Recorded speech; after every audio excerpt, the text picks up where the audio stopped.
महापुरुषों को ठग लो बस। संतों को ठगने में मैंने संतों को खूब ठगा और वे संत कृपालु हैं मुझ पर।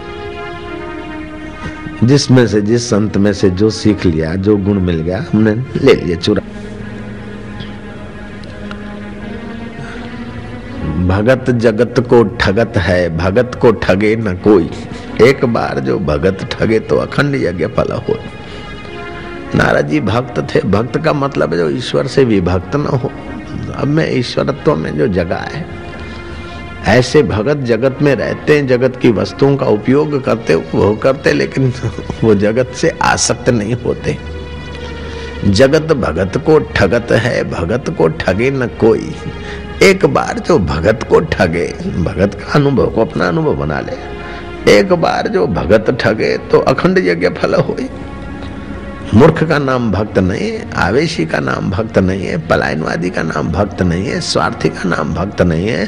लेकिन जो अपने आत्म चैतन्य के आनंद से, आत्म चैतन्य के ज्ञान से, आत्म चैतन्य के माधुर्य से जो विभक्त नहीं होता है, जैसे आज की कथा के प्रसंग में था कि लक्ष्मी जी ने कहा कि नारायण आप शिव हो और शिव जी आप नारायण हो, ऐसा समझकर नारायण शिवलोक में जा रहे हैं, शिव नारायण लोक में जा रहे हैं। और मुझे क्षमा करना कि आप में और उनमें ये भाषा का ही विलास है, बाकी आप हम मैं सब एक ही ब्रह्म है।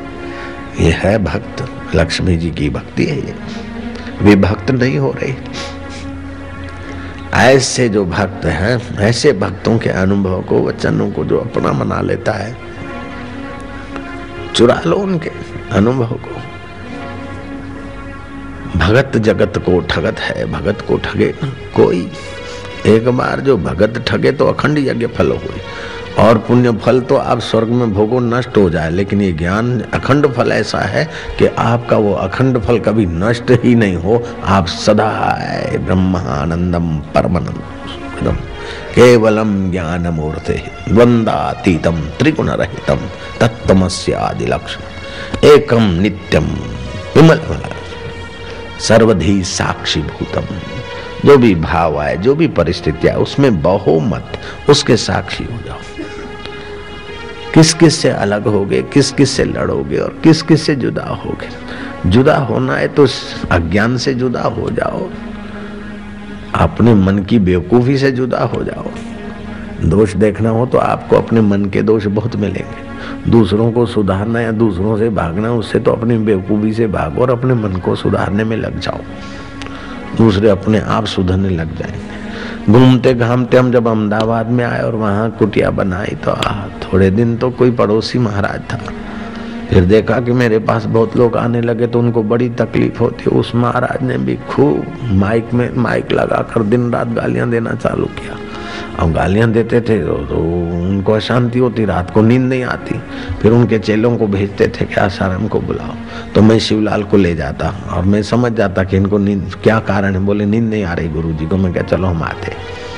शिवलाल को बोलता कि तुम इनके सिर पर मालिश करो, मैं इनके पैरों को मालिश करता हूँ, और मालिश के कारण उनको नींद आ जाती। बड़े सुखी सोते। फिर सोचते देखो आखिर आया ने चरणों में, देर सबेर मेरे अधीन होगा, ये होगा। कभी मैं नारायण को भेजता फल फ्रूट ले जाओ कि दिन भर इतना गालियां देते बेचारों को एनर्जी खर्च होता है तो तुम ले जाओ। तो ये बात मैंने ऋषि दयानंद की चुराई, जयराम जी की, किसी को बोलना नहीं। मैंने सुना था कि ऋषि दयानंद का यश देखकर कोई साधु उनको गालियां देता था और ऋषि दयानंद उनको फल फ्रूट और मिठाई भेजते थे। तो ये मैंने जो सुना था मैंने चुरा लिया। तो मेरे को गालियां देने वाले साधुओं से मैंने वही व्यवहार किया। तो महाराज देर सबेर मेरे को ही फायदा हुआ, उनको क्या हुआ भगवान जाने। वो जब संसार से चल दिए तब भी मैं उनके आश्रम में गया और उनकी अंत्येष्टि कैसा करना चाहिए उनके भक्तों को मैंने बताया और व्यवस्था करके उनके शव को, उनके शरीर को डोली में बिठवाया और वो डोली को कंधा दिया और मैं अपने आश्रम में ले आया। मैं क्या महापुरुष जीवित थे तो कृपा कर रहे थे। अब अंतिम समय भी उनको स्टेज पे हमने रखकर हमने कहा कि आपके साथ मिलकर महाराज जी कड़क शब्दों में माइक पे जो भी प्रसाद देते थे वो तो उनकी दया थी, अंदर में तो उनको मेरे लिए प्रेम था, तभी तो कुछ बोलते थे मेरे लिए। जयराम जी की तो ये बात मैंने ऋषि दयानंद की चुराई, जयराम जी की। मैंने सुना तो मैंने चुरा लिया। ऐसे आप भी महापुरुषों की बात सुनते तो कुछ चुरा लो, महापुरुष नाराज नहीं होते, राजी हो जाएंगे। घाट वाले की बात मैंने चुरा ली कि भाई इतने लोग महाराज आपको पूजते हैं और ये 2 पैसे का लुफंगा इतना बक गया, आप इतना सुना, आप चुप बैठे रहे। बोले पहले तो मन में आया कि मैं इसको जरा ठीक कर दूं, फिर सोचा कि इसको क्या ठीक करे, अपने हृदय को ही ठीक करो कि इनकी मूर्खों की असर ना हो। मैंने वो घाट वाले की बात भी चुरा ली और उनकी बात आप भी चुरा लो तो आपको भी लाभ है। ये चोरी महासाहूकारी है जयराम जी की। ये ठगी महा ईमानदारी है। मूर्ख का नाम नहीं है भगत। अरे छोड़ो इसको, क्या पता ये बेचारा भगत है, अरे इसको छोड़ो, ये महाराज है बेचारा, इसको ये बेचारा भगत। बेचारा भगत थोड़े होता है, भगत जगत को ठगत है, भगत को ठगे न कोई। ऐसे मेरे गुरुजी की बातें मैंने बहुत चुराई। गुरुजी सत्संग में कहा करते थे कि एक महात्मा जा रहे थे तो कॉलेज की छुट्टी हुई तो कुछ लुफंगे लड़कों ने महात्मा की मजाक उड़ाई, खूब गालियां दी। महात्मा को गालियां दी, उसमें से अच्छे लोग गए महात्मा के पास, बोले महाराज आप जा रहे थे और आपको इन्होंने गालियां दी, अब आप बैठे हो, आप कुछ इन पर करना नहीं महाराज, इनको श्राप व्राप देना नहीं, आखिर बच्चे हैं, अकल के कच्चे हैं, आप महाराज दुखी नहीं होना। महाराज ने कहा दुखी किस बात के होंगे? बोले महाराज इन्होंने गालियां दी।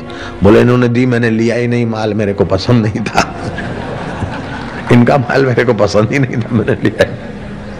तो ये बात मेरे गुरुजी कहते और हंसते, तो वो बात भी मैंने चुराई। तो मेरे लिए भी कभी कोई कुछ बोल देता तो मुझे वो याद आता कि मैं उनका माल लूं क्यों हमें भाई पसंद नहीं है।